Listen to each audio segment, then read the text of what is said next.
औज़ुबिल्लाहि बिस्मिल्लाहिर्रहमानिर्रहीम। अस्सलाम वालेकुम स्टूडेंट्स, मैं हूं नदीम उल हसन। मैं आपको वेलकम करता हूं नदीम केमिस्ट्री में।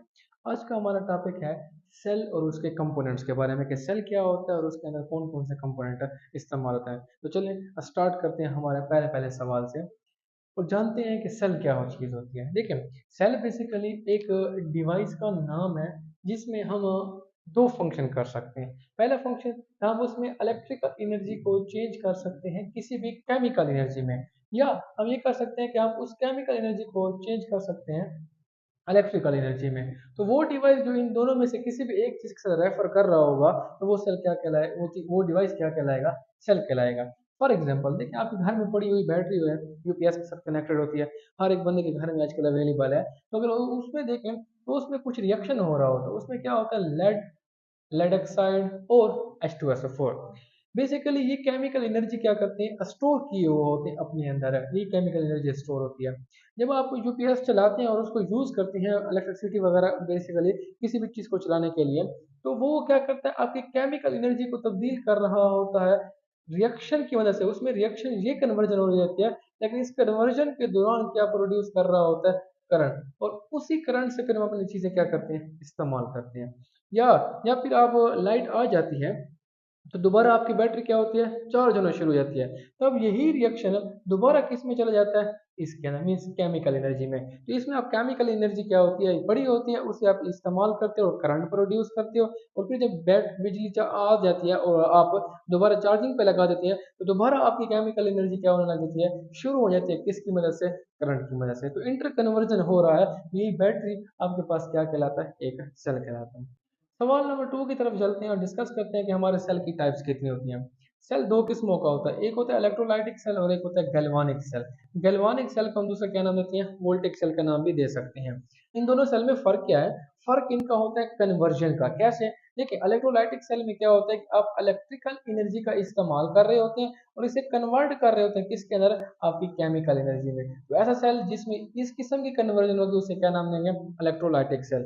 और हमेशा इलेक्ट्रोलाइटिक सेल क्या होगा, नॉन स्पॉन्टेनियस। अब नॉन स्पॉन्टेनियस का क्या मतलब होता है, मीन्स ऐसा फिनोमिना या ऐसा सेल या ऐसा रिएक्शन है जिसके अंदर आपको बाहर से कोई ना कोई फोर्स लगानी पड़े, ये कभी भी खुद ब खुद नहीं होगा। और यहाँ ये सेल किस तरीके से प्रोसीड करेगा, बाय इलेक्ट्रिसिटी, बाय करंट। क्योंकि ये इलेक्ट्रिकल एनर्जी को तब्दील कर रहा है किसमें, केमिकल एनर्जी में। तो आपको करंट देना पड़ेगा, जब तक हम इलेक्ट्रिसिटी नहीं देंगे ये रिएक्शन कभी भी नहीं करेगा, ये सेल कभी भी प्रोसीड नहीं करेगा। इसलिए इस सेल को क्या कहते हैं, नॉन स्पॉन्टेनियस सेल।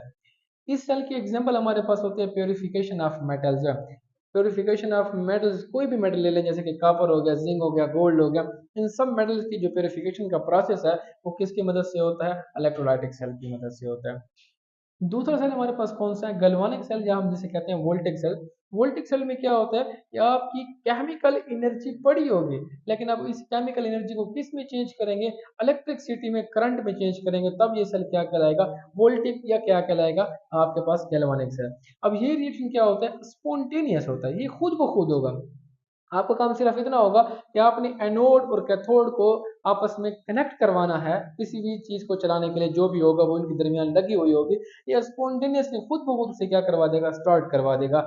जैसे कि आपके घर में पड़ी हुई लेड की बैटरीज, अब बैटरीज में क्या है, अगर आप एक बल्ब लेते हो और उसके साथ दो तारे कनेक्ट कर देते हो, जैसे आप दो तारे एक पॉजिटिव और नेगेटिव टर्मिनल के ऊपर अटैच करते हो, ये खुद ब खुद रिएक्शन क्या कर देगा, स्टार्ट कर देगा। तो इसलिए ये क्या कहलाएगा, वोल्टिक सेल या गैल्वानिक सेल। लेकिन इलेक्ट्रोलाइटिक सेल में क्या होगा, आपको बाहर से करंट देना पड़ेगा, जब तक आप बाहर से करंट नहीं देते ये कभी भी काम नहीं करेगा। तीसरा सवाल हमारे पास है मेन कंपोनेंट ऑफ सेल के। सेल के कितने कंपोनेंट होते हैं, देखिए सेल के जो मेन कंपोनेंट्स हैं, मेन कंपोनेंट की मैं बात करूं तो वो तीन होते हैं। एक होता है इलेक्ट्रोड, एक होता है इलेक्ट्रोलाइट और एक होता है सोर्स ऑफ करंट। इलेक्ट्रोड और इलेक्ट्रोलाइट दोनों सेल में होगा, इलेक्ट्रोलाइटिक सेल में भी होगा और गैल्वानिक सेल में भी होगा। लेकिन जो सोर्स ऑफ करंट है ये सिर्फ और सिर्फ कहाँ पे होता है, only found in electrolytic cell. क्योंकि इलेक्ट्रोलाइटिक सेल में हमने बाहर से क्या करना होता है, इलेक्ट्रिसिटी देनी होती है, नॉन स्पॉन्टेनियस फिनोमिना है, इसलिए यहाँ आपको सोर्स ऑफ करंट की भी जरूरत पड़ जाती होती है और वो मेन कंपोनेंट में होगा। बाकी टेम्परेरी कंपोनेंट में आप ले सकते हो, एयर उसकी बॉडी होगी, उसमें हम एक्स्ट्रा इलेक्ट्रोड डालने के बाद तारें लगा सकते हैं वगैरह वगैरह, तो आप उनको टेम्परेरी ले सकते हो। लेकिन मेन जो कंपोनेंट होंगे वो ये तीन होंगे।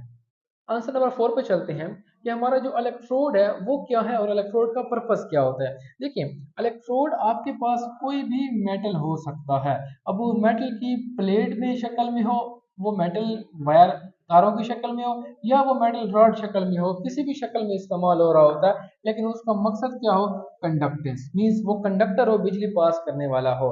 अब इसमें क्या होगा, इसमें आपके पास एक इलेक्ट्रोड का काम ये होता है कि वो इलेक्ट्रॉन की एंट्री यानी कि सेल के अंदर इलेक्ट्रॉन को इंटर करवाने के लिए इस्तेमाल हो रहा होता है, और दूसरा जो होता है वो इलेक्ट्रॉन को क्या करवाएगा, एग्जिट मीन वहां सेल से निकालने के लिए इस्तेमाल होता है। इसलिए ये सेल दो किस्मों का, सॉरी इलेक्ट्रोड दो किस्मों का हो जाएगा, एक एनोड और एक कैथोड। एनोड कौन सा होगा, एक ऐसा इलेक्ट्रोड जिसके ऊपर चार्ज क्या होगा, प्लस का होगा, उस इलेक्ट्रोड को क्या नाम देंगे, सॉरी एनोड का नाम देंगे।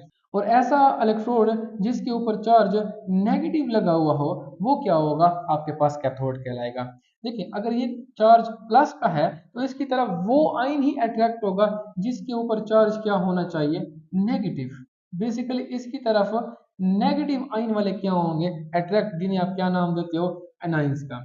और जब कैथोड की बात करेंगे तो इसकी तरफ वो अट्रैक्ट होगा जिसे आप क्या नाम देते हो, कैटायन, जिसके ऊपर चार्ज क्या होता है, पॉजिटिव का होता है। तो पॉजिटिव कैटायन कहलाते होते हैं, और कैटायन किसकी तरफ अट्रैक्ट होगा, कैथोड की तरफ। नेगेटिव आयन एनायन कहलाते होते हैं, और वो किसकी तरफ अट्रैक्ट होंगे, एनोड की तरफ। क्वेश्चन नंबर 5 पे चलते हैं और डिस्कस करते हैं इलेक्ट्रोलाइट्स क्या होते हैं और इलेक्ट्रोलाइट्स की किस्में कितनी हैं। देखिए, हमारे पास हर वो सब्सटेंस जिसको आप सोल्यूशन फॉर्म में ले हैं या आप मोल्टन फॉर्म में ले हैं, तो वो क्या करवा सके, करंट पास करवा सके, तो वो बंदा आपके पास क्या कहलाएगा, इलेक्ट्रोलाइट कहलाएगा। वो सब्सटेंस आपके पास क्या कहलाएगा, इलेक्ट्रोलाइट कहलाएगा। मिसाल तौर पे कैसे, देखिए आपके घर में पड़ा हुआ है नमक NaCl, वो किस स्टेट में होता है, सॉलिड स्टेट में है। अब जब तक वो सॉलिड स्टेट में, याद रखिए, वो कभी भी बिजली पास नहीं करवा सकता। इस स्टेट में आप इसे क्या कहते होते हैं, नॉन इलेक्ट्रोलाइट।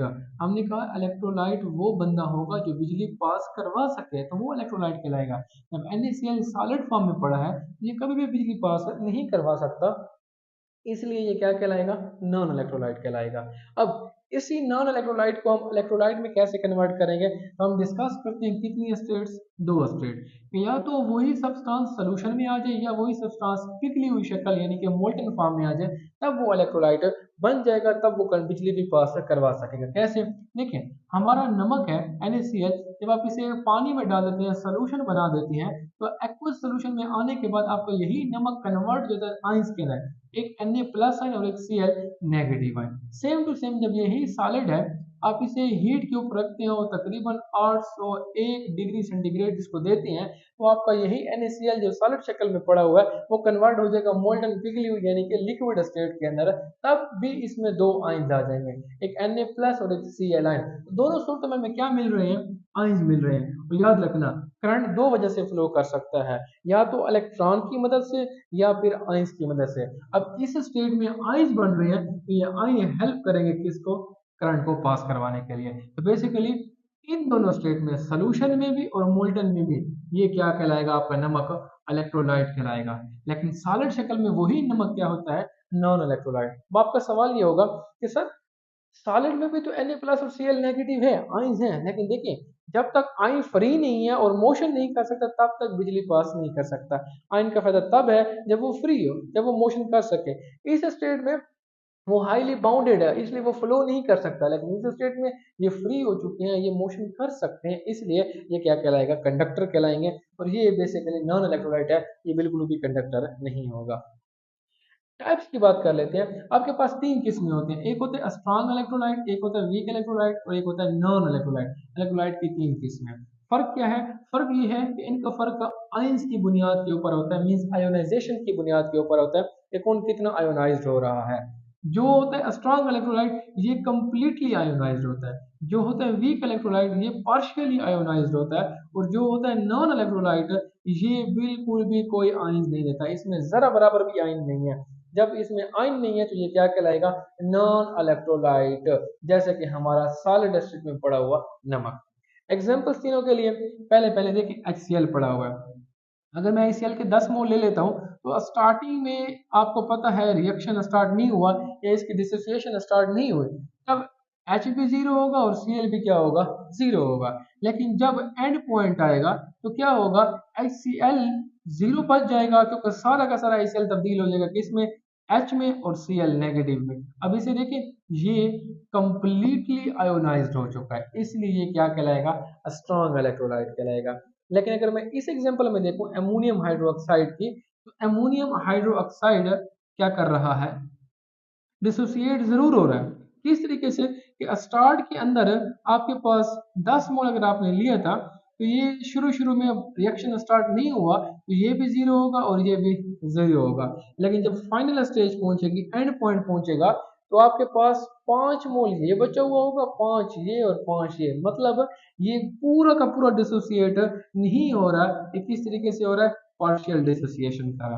और जो चीज पार्शियल डिसोसिएट होगी उसमें आयंस की तादाद क्या होगी, कम, ये बिजली भी क्या करेगा, लेस पास करेगा, इसलिए ये क्या कहलाएगा, वीक इलेक्ट्रोलाइट। और लास्ट में क्या आता है, नॉन इलेक्ट्रोलाइट। जैसे कि नमक अभी हमने बात की है, नमक के साथ साथ आता है बेंजीन। इन दोनों की अगर मैं बात करूं तो इन दोनों में आयंस नहीं होते। इसकी मैं बात करूं तो इसमें आयंस हैं, लेकिन वो आयन फ्री नहीं है, मोशन नहीं कर सकता, इसलिए वो कंडक्टर नहीं बन सकता या इलेक्ट्रोलाइट नहीं बन सकता। लेकिन अगर मैं बेंजीन की बात करूं तो इसमें आयन ही नहीं है, C6H6 में कोई आयन नहीं होता, इसलिए जब चीज में आयन ही नहीं है तो वो बिजली पास ही नहीं कर सकता। In the last I will request you कि मेरे चैनल को लाइक कर दें, सब्सक्राइब कर दें और शेयर करना ना भूलें। Thank you so much. Allah Hafiz.